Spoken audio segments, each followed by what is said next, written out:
چونکہ ہر آدمی اب دین کے بارے میں اپنی ایک خصوصی رائے رکھتا ہے، اس حوالے سے میں امام علی مقام حج سے پہلے 2 دن یا 3 دن، طبری نے تو 2 دن لکھا ہے کہ حج شروع ہونے سے پہلے 2 دن امام علی مقام مکہ مکرمہ سے کربلا کی طرف روانہ ہوئے۔ حج شروع ہونے سے صرف 2 دن باقی رہ گئے تھے۔ آپ کو راستے میں ہی پتہ چل گیا تھا کہ صورتحال وہاں ٹھیک نہیں ہے، لیکن آپ چلتے رہے یہاں کے تک کہ آپ قادسیہ جو ہے اس کے قریب آ گئے۔ غر بن یزید 1000 کا لشکر لے کر قادسیہ کے میدان میں آیا اور امام علی مقام کو اس نے آ کر روکا۔ 1000 کا لشکر لے کر اس نے امام علی مقام کو روکا۔ اس دوران نماز ظہر کا وقت ہو گیا تو امام علی مقام نے حجاج بن مسروق الجوفی کو، جو آپ کے ساتھی تھے، فرمایا کہ آپ اذان دیں۔ جب اذان ہو چکی، اقامت کا وقت آیا تو امام علی مقام نے تہہ بند باندھا ہوا تھا اور آپ نے اوپر چادر اوڑھی ہوئی تھی، تو نماز پڑھانے کے لیے تشریف لائے۔ جب تکبیر تحریمہ ہو چکی تو امام علی مقام نے غر بن یزید کو فرمایا کہ اگر تو چاہتا ہے کہ ہمارے ساتھ نماز پڑھے تو تجھے حسین روکتا نہیں ہے، نماز پڑھ لے میرے ساتھ، اور اگر تو حسین کو چھوڑ کر دوسرے جگہ جا کر نماز پڑھنا چاہتا ہے تو جا کر نماز پڑھ لے۔ تو اس نے کہا نہیں، نماز تو میں آپ کے ساتھ پڑھوں گا لیکن معاملہ یزید کے ساتھ ہی رکھوں گا۔ یہ ہے وہ بات جو میں کرنے لگا ہوں۔ اس نے کہا نماز میں آپ کے ساتھ پڑھوں گا لیکن میں ملازم یزید کا ہوں۔ اس نے امام علی مقام کے پیچھے نماز پڑھی اور نماز پڑھنے کے بعد پھر وہ امام صاحب فرمایا کہ یہ تمہارے خطوط ہیں۔ آپ نے 2 بڑے بڑے تھیلے جو ہے وہ اپنے غلام کو فرمایا کہ لاؤ، یہ میرا راستہ روک رہے، تو یہ تو تمہارے لکھے ہوئے خطوط ہیں جن خطوط کی وجہ سے میں آیا۔ آپ نے ان کے سامنے یہ خط جب رکھے تو وہ کہنے لگا کہ یہ بات آپ کی ٹھیک ہے، یہ خطوط آپ کے پاس آئے ہیں۔ فنشرا بین یدیہم، پورے لشکر کے سامنے آپ نے وہ خط ایسے رکھے، فرمایا یہ دیکھو تمہارے خط ہیں۔ قال الحر فإنا لسنا من هؤلاء الذين كتبوا إليك، اور بن یزید کہنے لگا کہ میں تو نہیں ہوں نا جنہوں نے خط لکھے، اور نہ یہ فوج ہے جو ہم تو ملازم ہیں، ہم تو تنخواہ لیتے ہیں، کلمہ آپ کے نانا جان کا ضرور پڑا ہے لیکن تنخواہ کی مجبوری ہے۔ ہم آپ کو اگلی بات جو اس نے کہی، اس نے کہا کہ ہماری مجبوری یہ ہے کہ وَقَدْ أُمِرْنَا إِذَا نَحْنُ لَقِينَاكَ أَلَّا نُفَارِقَ حَتَّى نُقَدِّمَكَ علی عبید اللہ ابن زیاد۔ وہ کہنے لگا کہ ہماری یہ ڈیوٹی لگی ہے کہ ہم اس وقت تک آپ کو گھیرے میں رکھیں گے جب تک آپ کوفے جا کر ابن زیاد کے ہاتھ پر بیعت نہیں کر لیتے۔ ہم یعنی محاصرہ کر لیا نا، اس کا معنی یہ ہے انہوں نے آپ کو گھیرے میں لے لیا امام علی مقام کو۔ تو وہ کہنے لگا کہ ہم آگے جو بات کی نا، قال له الحسین اذن واللہ لا اتبعک، امام علی مقام فرماندے جی تو مینوں انج کرنا ہے نا بھائی، تو ابن زیاد کو لے جانا ہے تو حسین تیرے نال کدی نہیں جائے گا۔ اے نہیں ہو سکتا کہ حسین نو تو گھیرا پا کے تے ابن زیاد تک ظالم دے دربار تک لے جائے، انج نہیں ہونا۔ فقال الحر اذن واللہ لا ادعوک، امام علی مقام بھی قسم چکی تے ملازمت کتنی عجیب چیز ہوندی، وہ اور بھی کہنے لگا واللہ میں تو آنو چھڑنا پھر کوئی نہیں، تسی نال جانا پینا۔ فتراد القول 3 مرات، اللہ اکبر اللہ۔ ایک گل لمبی ہو گئی، امام علی مقام انہوں گل کرن، وہ کوئی جواباً گل کرے، پھر امام صاحب گل کرن، پھر وہ جواباً گل کرے۔ جب گل لمبی ہوئی وہ کہنے لگا سانو یہ تو حکم نہیں اسی تہاڈے نال لڑیے، لیکن اے حکم ضرور ہے کہ اسی تانوں اپنے گھیرے چوں چھڈ نہیں سکتے، تانوں مدینہ پاک بھی واپس نہیں جان دینا تے تانوں کوفے وچ جانا پینا۔ امام علی مقام نے جو اس کو بات فرمائی، فرمایا تو یاد رکھ حسین جان تے دے سکتا لیکن ابن زیاد دے دربار وچ نہیں جا سکتا۔ وہ جگہ جو تھی نا وہ بیدا تھی۔ پھر وہ چلتے چلتے آپ کربلا میں آئے، جہاں یہ اس نے جا کر روکا اس جگہ کا نام بیدا ہے۔ عقبہ بن ابل ایزار یہ اس بات کے راوی ہیں، کہتے ہیں ان الحسین خطب اصحابہ و اصحاب الحر بالبیدۃ، امام علی مقام نے بیدا کے مقام پر اپنے ساتھیوں کو اور حر بن یزید کے ساتھیوں کو خطبہ دیا۔ وہ خطبہ سنو۔ فحمد اللہ واسنا علیہ، آپ نے اللہ کی تعریف بیان کی، اس کی حمد و ثنا کی۔ ثم قال ایھا الناس ان رسول اللہ صلی اللہ تعالی علیہ وسلم قال مرہ سلطانا جائرا مستحلا لحرم اللہ ناقصا لعہد اللہ مخالفا لسنت رسول اللہ یعمل فی عباد اللہ بالاسم والعدوان فلم یغیر علیہ بفعل ولا قول کان حقا علی اللہ یدخلہ مدخلا علا وان ہؤلاء قد لزموا طاعۃ الشیطان وترکوا طاعۃ الرحمن واظہروا الفساد وعطلوا الحدود واستاثروا بالفیء وحلوا حرام اللہ وحرموا حلالا وانا حق من غیر قد اتتنی کتبکم وقدمت علی رسلکم ببیعتکم انکم لا تسلمونی ولا تخذلونی فإن تممتم على بیعتکم تصیبوا رشدکم فانا الحسین ابن علی وابن فاطمہ بنت رسول اللہ صلی اللہ تعالی علیہ وسلم نفسی ما انفسکم واہلی ما علیکم فلکم فی اسوۃ وإن لم تفعلوا ونقضتم عہدکم وخلعتم بیعتی من اعناقکم فلعمری ما ہی لکم بنکر لقد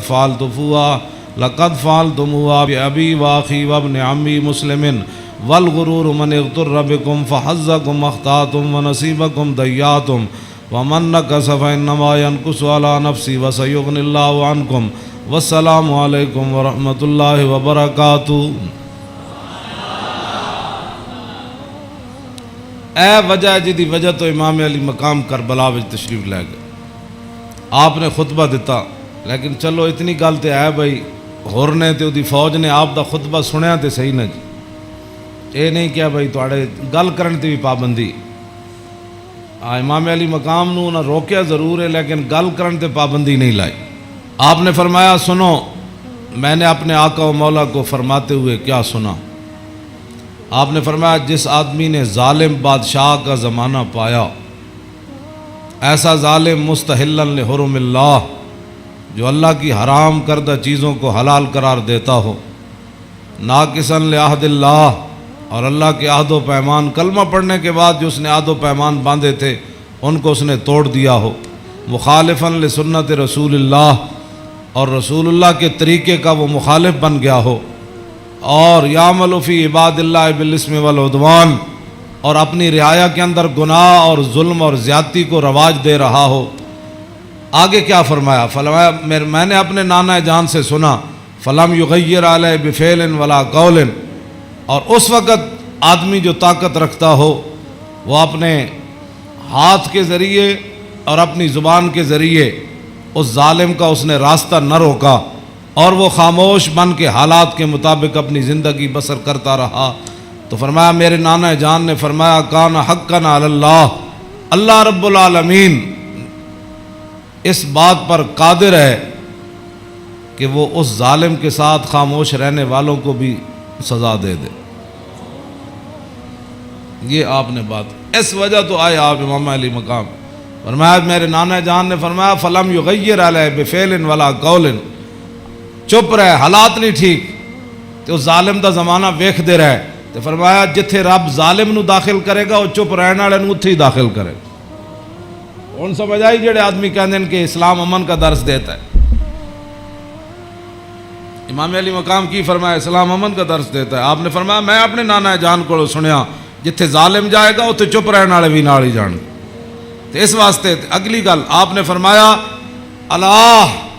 تو فرمایا پھر حسین کیوں آیا کربلا وچ اللہ؟ پھر وہ پوری ہزار فوج نو خطاب کر دے اپنے ساتھیوں نو، فرمایا اللہ وَإِنَّ هَؤُلَاءِ قَدْ لَزِمُوا طَاعَةَ الشَّيْطَانِ، فرمایا یزید تے یزید دے یاراں نے شیطان دی اطاعت شروع کر دیتی، وَتَرَكُوا طَاعَةَ الرَّحْمَانِ اور اللہ کی اطاعت کو انہوں نے چھوڑ دیا، وَأَظْهَرُوا الْفَسَادَ اور انہوں نے پوری سلطنت کے اندر فساد کو برپا کر وعطل الحدود، انہوں نے اللہ کی نافذ کردہ اور معین کردہ حدود کو پامال کر دیا، اور واستاثروا بالفیح، اور انہوں نے قومی خزانے کو لوٹ کر یہ کھا گئے، لوٹ کر کھا گئے قومی خزانے۔ واستاثروا، آپ نے یہ لفظ فرمایا قیامت تک کہ جڑے قومی خزانے لو لٹتے ہون اس ویلے جڑے چپ رہن نال حصہ وصول کرن۔ تو ادھر حسین ابن علی کے مقابلے میں آنے کی بھی اور بن یزید کہنے لگا نماز میں آپ کے ساتھ پڑھوں گا لیکن تنخواہ میں یزید کی لیتا ہوں۔ حسین دے پیچھے نماز پیچھے پڑھ کے بھی دین سمجھ نہ آیا تے تسی اج کی سمجھ دیو 1400 سال تو بعد ساڑیاں تقریراں سن کے کسی نو اے تے رب دا فضل ہوے تے او دا کرم ہوے تے کسی دا دل کھول دے تے انہوں حق ول لیاوے، اے تے پھر بات ہے نا، ورنہ حسین ابن علی سامنے کھڑے ہون جی تے رسول اللہ دے نال مشابہت بھی رکھ دے ہون جسمانی بھی۔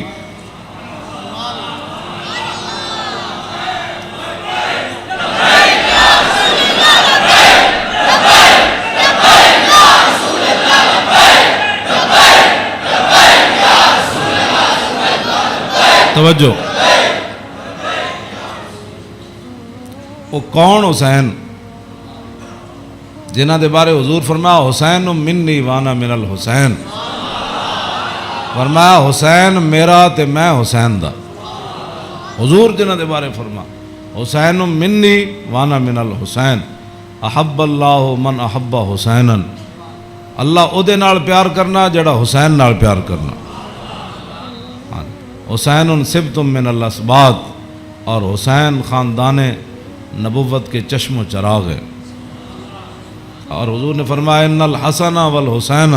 سیدہ شباب اہل الجنہ، فرمایا یقیناً اس بات میں کوئی شک نہیں کہ حسن اور حسین دونوں جنتی جوانوں کے سردار ہیں، جن کی زبان رسول اللہ نے خود چوسی ہو، اور جن کو ممبر پر بیٹھ کر حضور نے حسن اور حسین کو آتے ہوئے دیکھا اور وہ لڑکھڑا کر آ رہے تو حضور نے خطبہ چھوڑ کر دونوں شہزادوں کو اٹھا لیا ہو، جن کی یہ شانیں ہوں، ان کے پیچھے نماز پڑھ کر بھی کوئی دین کو نہ سمجھے اور پھر جا کر ڈیوٹی پر کھڑا ہو جائے حسین کو روکنے کے لیے۔ بس یہ بات ہمیشہ میں یہ کرتا ہوں، خدا کا وہ شکر ادا کرے کہ جس کے دل کے اندر حضور کی محبت، حضور کے صحابہ کی محبت، حضور کے اہل بیت کی محبت اور دین کا درد موجود ہو، اور وہ زندگی میں اگر مگر نہ کرے اور کبھی بھی وہ نفسانیت اور حالات کے مطابق نہ چلے، جب بھی کوئی وقت آئے تو کہے او چھوڑو یار مر ہی جاؤں جو اس در سے جاؤں 2 قدم، کیا بچے بیمار غم قرب مسیحا چھوڑ کر۔ تو یہ بات لوگ کہتے ہیں جی او فلاں نہیں مانتا، فلاں نہیں مانتا، او جی فلاں بندہ نہیں مانتا، تو بتاؤ حسین سامنے کھڑے ہوں گفتگو ویسی فرما رہے ہوں، ہاں جی، اور حسین ابن علی کی زبان سے اپنے ایک تو میں صدیوں کے بعد حدیث پڑھوں تو آپ میرے پڑھتے ہوئے ہی آپ اشش کر اٹھے، کیا میں پڑھ دیں وہ لمبی حدیث؟ توجہ، جیڑی امام حسین کو مروی، کیوں جی ہاں امام حسین تے تسی ویسے اشش کر اٹھنا ہے تے دسو یہ تنخواہاں دی کتنی مجبوری ہوندی، یہ حکمرانہ دیاں ملازمت دی انہاں دی جناب تعلقات دی کتنی مجبوری ہوندی کہ حسین اپنی زبان جو حدیث بیان کر رہے ہوں تے سامنے 1000 بندے نو حدیث سمجھ نہ آوے۔ پورا خطبہ آپ نے دیتا نا، آپ نے یہ تو نہیں فرمایا میں یہ کہنا، فرمایا میں اپنے نانا جان نو فرماندے ہوئے اے سنیا، تے پھر بھی 1000 بندے وچوں کسی نو سمجھ نہ آوے اور پھر بھی وہ امام علی مقام دا راستہ روک کے کھڑے ہو جان۔ جدو امام علی مقام چلے تے آپ نے فرمایا بھئی کی مسئلہ ہے؟ انہوں نے کہا جناب تسی ہن دائیں بائیں نہیں جا سکتے، ہن اسی محاصرہ تہاڈا کر لیا، ہن تانوں ابن زیاد کول جانا پینا۔ ہاں جی، یہ میں بہت ساریاں گلاں حذف کردا وچوں تاکہ تہاڈے ذہن دے مطابق گلاں کراں، میں وہ تو جگر پھٹتا ہے جڑیاں گلاں وچ لکھی ہوئیاں، ہاں لیکن میں وہ صرف اتنا ہی گل کرنا جتنا تہاڈا ذہن قبول کرے۔ ہاں کلم الناس علی قدر عقولہم، جیو جی مخلوق بیٹھی ہوئے ادنا گل، یہ علماء دی امانتاں بہت سارے علم جڑے اسی تہاڈے سامنے ظاہر نہیں کرتے، اے نہ ہوئے تساں دینوں تو ہی چلے جاؤ۔ حسین کھڑے ہون تے انہاں دا محاصرہ کر لیا جائے تے نمازاں حسین پیچھے پڑھن تے مجبوری تنخواہ ہوئے تے یزید دی مجبوری بن جائے اور دسو پھر حسین دا صبر ہی دسی جڑا مار گیا سارے. ہاں جی کیوں یہ پھر جو یہ جڑے یزیدی ٹولا ہے یہ کہندے جی وہ سلطنت واسطے گئے سن. اقبال کہندا مدعا یا سلطنت بودے اگر خود نہ کر دے بات چنی سامان سفر. اقبال کہندا جی حسین سلطنت واسطے گئے ہوندے تے جلیا شیر خار پتر لے کے تے کدی نہیں کوئی جنگج گیا. ہاں جی تا قیامت قطع استبداد کر اور موج خون او چمن آباد کر. اقبال کہندا آئے تے حسین ابن علی دا ہی کام سی تا قیامت ظالمہ دا پنجہ توڑ گئے. ہاں جی پوری سلطنت ایک طرف کھڑی ہوئے تے حسین کلے بھی انہاں دا پنجہ توڑ دیں دیں. ہاں جی اقبال کہندا تا قیامت قطع استبداد کر اور خون موج او چمن آباد کر. اقبال کہندا تینوں پتہ ہے اس کھیت نو تے اس چمن نو خون کون دے کے آباد کر گیا قیامت تک؟ اقبال کہندا وہ حسین ابن علی کر گیا قیامت تک.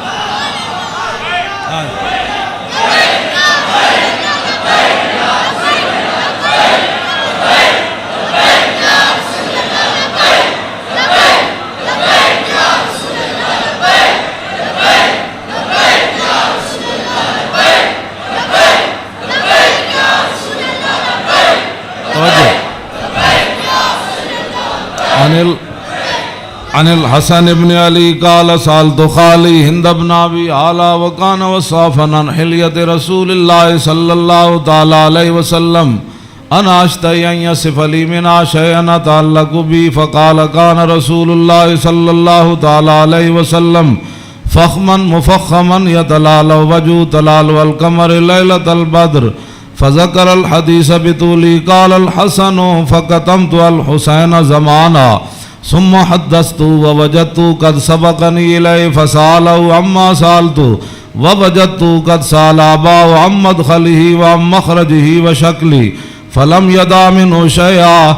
قال الحسين سألت أبي عن دخول رسول الله صلى الله تعالى عليه وسلم فقال كان إذا أوى إلى منزله جزا دخوله ثلاثة أجزاء جزءا لله عز وجل وجزءا لأهله وجزءا لنفسه ثم جزا جزء بينه وبين الناس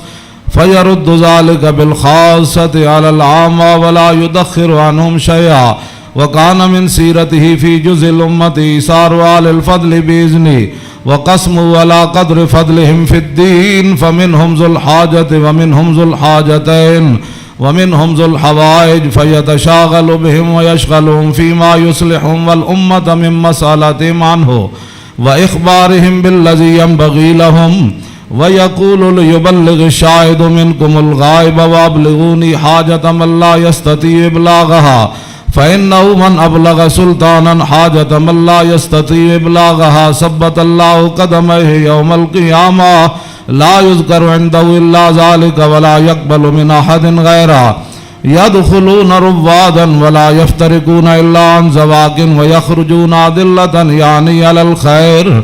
قال فسألت عن مخرجه كيف كان يصنع فيه قال كان رسول الله صلى الله تعالى عليه وسلم يخزن لسانه إلا فيما يعنيه ويؤلفهم ولا ينفرهم ويكرم كريم كل قوم ويوليه عليهم ويحذر الناس ويحترس منهم من غير أن يطوي على أحد منه بشره وخلقه ويتفقد أصحابه وسأل الناس عما في الناس ويحسن الحسن ويقويه ويقبح القبيح ويوهيه معتدل الأمر غير مختلف فيه لا يغفل مخافة أن يغفلوا أو يملوا لكل حال عنده عتاد لا يقصر عن الحق ولا يجاوزه الذين يلونه من الناس خيارهم أفضلهم عنده أعمهم نسية وأعظمهم عنده منزلة أحسنهم مواساة ومبازرة.